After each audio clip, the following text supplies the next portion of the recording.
हाय everyone. So Accenture की preparation series की इस वीडियो को स्टार्ट करते हैं।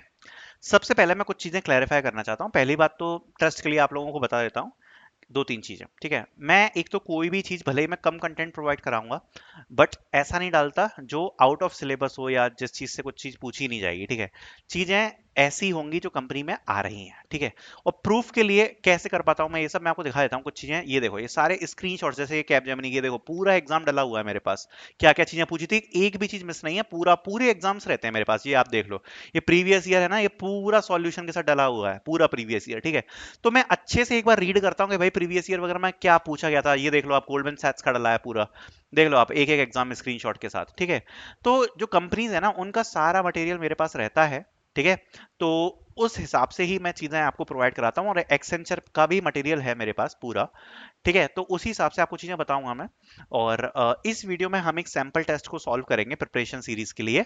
तो उसकी हम बात करेंगे, बट मैं आपको एक बेस्ट वे बता देता हूँ। देखो, अगर आपका एक्सेंचर का एग्जाम है और आपके पास ज्यादा टाइम नहीं है प्रिपेयर करने के लिए, तो मैं आपको रिकमेंड करूंगा कि आप मॉक टेस्ट को परचेज कर सकते हो एक्सेंचर के। और एक्सेंचर के मॉक टेस्ट में आपको क्या मिलने वाला है, ये जो क्वेश्चंस डाले हुए हैं ना मॉक टेस्ट के, ये सारे बेस्ड ऑन लास्ट ईयर है। इससे क्या होगा, आपको एक बहुत अच्छा आइडिया लग जाएगा। दो मॉक टेस्ट हैं, ठीक है। बहुत अच्छा आपको आइडिया लग जाएगा कि एक्सेंचर में किस प्रकार के क्वेश्चंस पूछे जाते हैं। जो लास्ट ईयर क्वेश्चंस पूछे गए थे, उसी प्रकार के क्वेश्चन इन दोनों मॉक टेस्ट में आपको देखने को मिलेंगे। बाकी देन प्रैक्टिस मॉक टेस्ट है, शीट्स है। टेक्निकल एमसीक्यू की प्रैक्टिस के लिए 10 आवर्स के मॉक टेस्ट दिए हैं, आप देख सकते हो, बहुत सारे भर भर के मॉक टेस्ट हैं। देन एमसीक्यू के लिए कुछ पीडीएफ्स हैं। प्रैक्टिस टेस्ट भर भर के दिए हैं यहाँ पर, क्वांट के लिए 8 आवर्स का कलेक्शन है। तो आप सोच सकते हो मात्र 150 रुपीज में आपको बहुत कुछ मिलने वाला है। इतना सारा कलेक्शन आपको देखने को मिल जाएगा। और बेस्ड ऑन लास्ट ईयर है, जो आपके एक्सेंचर के मॉक टेस्ट, जो दो मॉक टेस्ट हैं, ये पूरे प्रीवियस ईयर के बेस पर ही हैं। तो काफी अफोर्डेबल प्राइस में है, 150 रुपीज में आप इसको परचेज कर सकते हो। लिंक आपको डिस्क्रिप्शन में मिल जाएगी। अगर आपका एग्जाम क्विकली आ रहा है, अगर आपके पास ज्यादा टाइम नहीं है, तो ये बेस्ट वे रहेगा प्रिपेयर करने के लिए।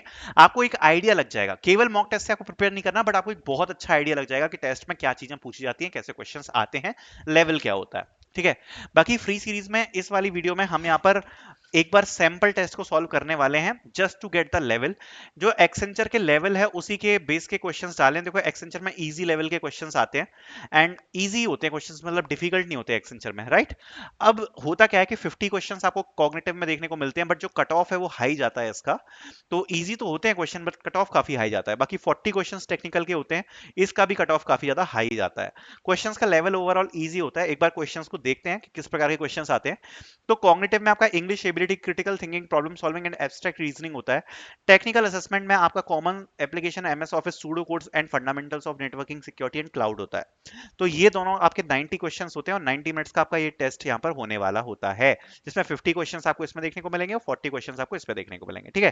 तो एक बार सैंपल टेस्ट को सॉल्व करते हैं, और दोबारा मैं आपको एक बार रिपीट करके बताना चाहूंगा। आप परचेज कर सकते हो एक्सेंचर की मॉक टेस्ट सीरीज को, अगर आप प्रिपरेशन करना चाहते हो, क्विकली प्रिपरेशन करना चाहते हो, आपका अच्छा आइडिया लग जाएगा, प्रिपरेशन में हेल्प हो जाएगी। Link will be in the description.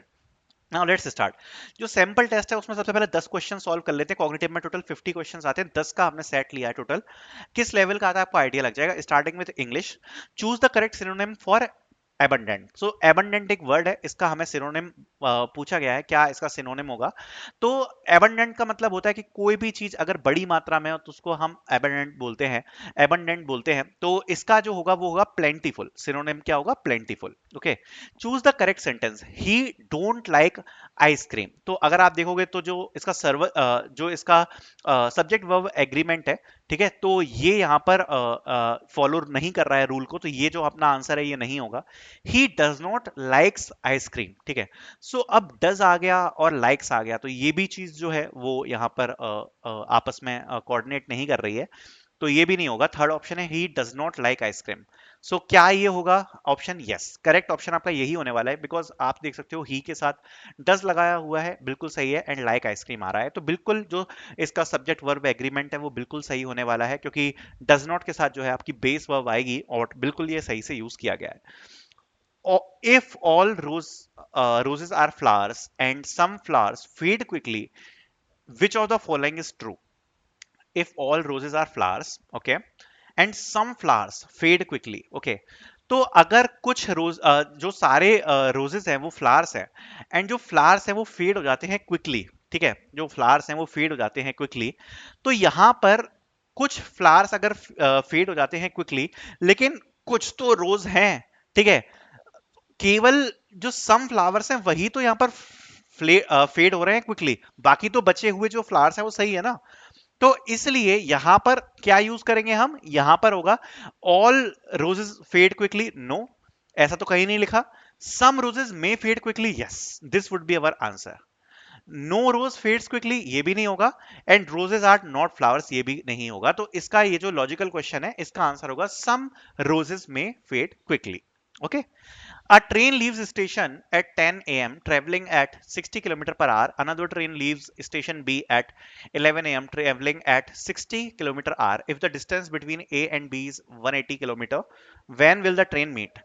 भैया यहां से A चल रही है और इस पॉइंट से चल रही है B, ठीक है।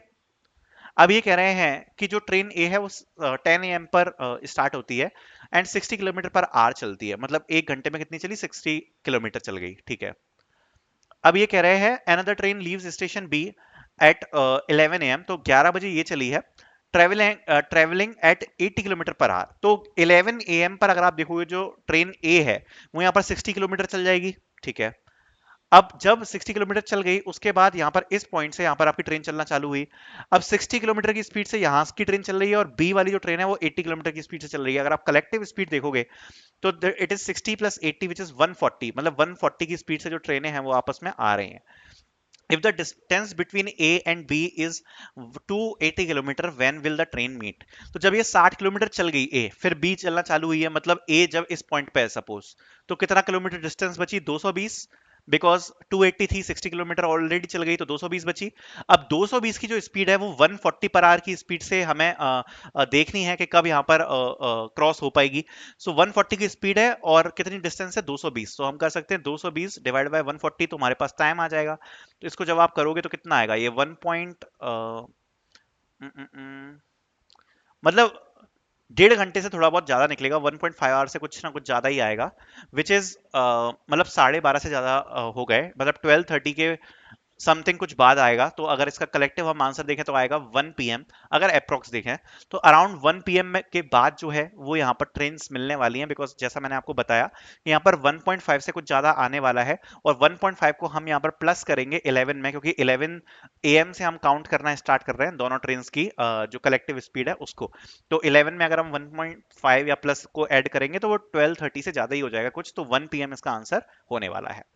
Which number comes next in the series 2, 6, 12, 20 and 30? बीच का डिफरेंस क्लियरली दिख रहा है, इसके बीच में 4 है, इसके बीच में 6 है, फिर 8 है, फिर 10 है, तो अगला कितना होगा, 12 का, तो इसका आंसर आ जाएगा 42। Find the odd one out, 3, 5, 7, 11, 14 and 17। सो 3 आपका प्राइम नंबर है, 5 भी प्राइम नंबर है, 7 भी प्राइम नंबर है, 11 प्राइम नंबर है, 14 एक अकेला ऐसा नंबर है जो कि प्राइम नंबर नहीं है, सो आंसर आएगा 14, बिकॉज ये प्राइम नंबर नहीं है। Fill in the blanks. Neither the manager nor the employees dash present at the meeting, was were is be. So इसका एक रूल होता है जो मैंने ऑलरेडी पढ़ाया हुआ है अपनी प्रीवियस वीडियोस में। अगर आप नाइदर और नॉर यूज कर रहे हो तो हमेशा हम सिंगुलर ही यूज करते हैं इसके लिए, राइट। तो सिंगुलर वर्ब आएगी इसमें, तो सिंगुलर वर्ब क्या होगी यहाँ पर, वॉज, तो वॉज इसका आंसर होने वाला है। Neither the manager nor the employee was present at the meeting, तो वॉज हमारा यहाँ पर आंसर होगा। A bag contains 5 red, 3 green and 2 blue balls. What is the probability of drawing a green ball? So अपन की जो possibility होती है वो क्या होता है कि अपन के जितने भी फेवरेबल आउटकम्स हैं वो divide by the total outcomes. तो फेवरेबल आउटकम्स कितने हैं, हमें ग्रीन बॉल फाइंड करनी है, टोटल कितनी है 3, और टोटल कितनी है 5 + 3 + 2 विच इज 10। तो 3/10 आपकी प्रोबेबिलिटी यहाँ पर हो जाएगी, ठीक है। आप सोच रहे होगे ये तो काफी ज्यादा इजी है, तो एक्सेंचर में है ना लास्ट ईयर कुछ इसी प्रकार के क्वेश्चन आए थे, मतलब इजी क्वेश्चंस ही आए थे, इस प्रकार के क्वेश्चंस ही आए थे, मतलब इससे आप थोड़ा सा लिटिल बिट और टफ मान सकते हो, बट ज्यादातर अगर आप देखोगे तो इस लेवल के ही कुछ क्वेश्चंस थे, ठीक है। Which shape completes the series, 1, 2, 3, 4 है, तो अगर 4 वाला होगा जो कंप्लीट करेगा, ठीक है।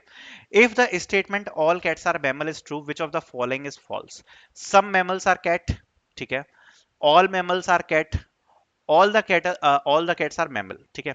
some cats are mammal, all cats are mammal, तो definitely all mammals are cat, ये जो होगा वो false होगा, because all cats are mammal, but ये नहीं कहा गया कि all mammals are cat, तो इसलिए जो ऑप्शन बी है वो हमारा इसका बिल्कुल करेक्ट आंसर होने वाला है। टेक्निकल असेसमेंट देख लेते हैं 40 क्वेश्चंस, इसके भी सैंपल 10 क्वेश्चंस सॉल्व करेंगे। तो एक्सेल से क्वेश्चंस आते हैं इसमें, मतलब एमएस ऑफिस से आते हैं, सूडो कोड से आते हैं, और क्लाउड सिक्योरिटी वगैरह से आते हैं, ठीक है। In Excel what does the formula sum A1 to A5 do? तो सम A1 से A5 का क्या मतलब हो गया कि A1 जो आपकी सेल है उससे A5 तक की जो सेल है उसका हमें सम करना है, करेक्ट, यही होगा। सो ये होगा adds value from A1 to A5 in PowerPoint which view is use to speaker notes. Which view is use to add speaker notes, तो नोट्स पेज होगा इसका आंसर, क्योंकि अगर आप पावर पॉइंट को देखोगे तो इसमें अगर पावर पॉइंट में अगर आप नोट्स पेज को यूज करोगे तो वहां पर आपको स्पीकर नोट्स क्लियरली मेंशन है, नोट्स वो आपको यहाँ पर मिलता है, जिसको आप स्लाइड्स में ऐड कर सकते हो। What is the following pseudo code output? Sum equals to 0 for I equals to 1 to 5, sum equals to sum plus I which is 1 plus 2 plus 3 plus 4 plus 5 which is कितना हो जाएगा ये 15। 15 हमारा answer हो जाएगा इसका, ठीक है। Sum of how many times will hello be printed? I की वैल्यू 1 से 3 तक चल रही है, इंटरनल में जे की 1 टू 2 चल रही है, तो यहाँ पर अगर आप देखोगे तो दो लूप्स चल रहे हैं, एन स्क्वायर में चलेंगे, एक आउटर लूप हो गया 1 टू 3 3 टाइम्स हो गया, अंदर वाला 2 टाइम्स हो गया, तो 3 मल्टीप्लाई बाय 2 मतलब 6 टाइम्स प्रिंट हो जाएगी इसकी वैल्यू, करेक्ट, आंसर इसका आएगा 6। Which protocol is use to send emails? So SMTP होगा, क्योंकि एसएमटीपी का जो नाम है वो होता है simple mail transfer protocol, and ये हम सबको पता होना चाहिए, बेसिक्स हैं, तो ये हम यूज करते हैं मेल सेंड करने के लिए। What is the default port number for HTTPS? तो 443, ये भी आपने पढ़ा होगा नेटवर्किंग में, ये सिक्योर कम्युनिकेशन के लिए जो डिफॉल्ट पोर्ट होता है वो यहाँ पर एचटीटीपीएस यहाँ पर यूज करता है डिफॉल्ट पोर्ट नंबर में। Which is the following is a strong password? तो इसमें एडमिन तो स्ट्रॉन्ग पासवर्ड नहीं है, पासवर्ड भी स्ट्रॉन्ग पासवर्ड नहीं है, ये भी नहीं है, ये वाला जो है ये स्ट्रॉन्ग पासवर्ड है, तो ये हम डेफिनेटली चूज करेंगे। Which of the following is example of infrastructure as a service या आईएएस? ये सब जरूर पढ़ के जाना, सास क्या होता है, आयास क्या, आईएएस क्या होता है, पीएएस क्या होता है, ठीक है, platform as a service, infrastructure as a service, and ये आपका सास हो गया, ठीक है, software as a service. So इसमें अगर आप देखोगे तो इंफ्रास्ट्रक्चर एज अ सर्विस पूछा गया है, माइक्रोसॉफ्ट ऑफिस तो सॉफ्टवेयर में आता है, EC2 ये आपका डेफिनेटली होने वाला है, क्योंकि EC2 जो होता है ये आपको वर्चुअल सर्वर्स प्रोवाइड कराता है यहाँ पर, एंड ये एक इंफ्रास्ट्रक्चर है जो कि एज अ सर्विस यहाँ पर प्रोवाइड किया जाता है, इसलिए इसका आंसर होगा Amazon EC2। What is the main advantage of cloud computing? So physical storage only, ये नहीं है, cost effective and scalable resources, तो ये आपका आंसर होने वाला है। रिक्वायर्स हैवी हार्डवेयर, नहीं, लिमिटेड एक्सेस, ये भी नहीं, तो आंसर होगा B. Which of this is private IP address? तो ये तो सिंपल ही है, क्योंकि प्राइवेट आईपी जो एड्रेस की रेंज है वो आई होप आप लोगों को पता होगी, जो प्राइवेट आईपी एड्रेस की रेंज होती है वो होती है 192.168.xs से लेके यहाँ पर रहेगी 10.x.x.x तक, एंड 1.172.16.x.x यहाँ से 1.172.31.x.x। अब इसमें अगर आप देखोगे तो इजी कैसे पता पड़ जाएगा आपको कि ये प्राइवेट नहीं है, मैं आपको उसका एक सिंपल सा रीजन बता देता हूँ। अगर आप बाकी के पोर्ट्स देखोगे ना तो ये आपको पता होंगे, ये वाला जो पोर्ट है ये आपका नहीं हो सकता, बिकॉज ये 888 वाला जो पोर्ट है ये तो अपन डिफरेंट यूज केसेस के लिए यहाँ पर यूज करते हैं। यहाँ पर केवल दो ऑप्शन बचे, या तो 172 वाला हो सकता है या 192 वाला हो सकता है, बिकॉज ये भी एक कस्टम पोर्ट ही हमें देखने को मिल रहा है, यही है जिनको आप एज अ प्राइवेट में यूज कर सकते हो। बाकी अगर आप देखोगे तो इसमें 168 भी फॉलो कर रहा है, और अगर आप इसमें देखोगे लास्ट में आपको 1.1 देखने को मिल रहा है, इसमें 0.0 देखने को मिल रहा है, एंड यहाँ पर अगर आप देखोगे तो ये 217 को यूज कर रहा है। बट अगर आप यहाँ पर प्राइवेट सर्विसेज को यूज कर रहे हो, अगर आप यहाँ पर प्राइवेट आईपी एड्रेस को यूज कर रहे हो, तो हमेशा एक चीज याद रखना, जो 192 वाला है ना, 192 वाला, उसमें हमेशा यहाँ पर पॉइंट के बाद तीन तीन अंकों की संख्या आती है, विच इज 168, ये भी तीन का, ये भी तीन का। जो 172 वाला होता है उसमें पॉइंट के बाद हमेशा 16 आता है, दो अंक वाला, मतलब दो ही नंबर्स होंगे। तो यहाँ पर अगर आप देखोगे तो तीन नंबर्स दिए हुए हैं, क्योंकि अगर सपोज आपको अगर ये चीज याद नहीं है कि बीच में ये जो नंबर दिया है ये क्या है 172 वाले का, तो बस ये याद रखना कि इसमें दो नंबर्स होते हैं, एंड यहाँ पर अगर आप देखोगे तो 217 दिया है, विच इज थ्री नंबर्स, इसलिए जो आंसर होगा वो होगा 192.168। बाकी इसी प्रकार के क्वेश्चंस को प्रैक्टिस करने के लिए और प्रीवियस ईयर बेस्ड क्वेश्चंस के लिए यहाँ पर आप मॉक टेस्ट को परचेज कर सकते हो। बाकी ये प्रिपरेशन सीरीज की फर्स्ट वीडियो थी जिसको हमने इसमें सॉल्व किया है। Thank you so much for watching.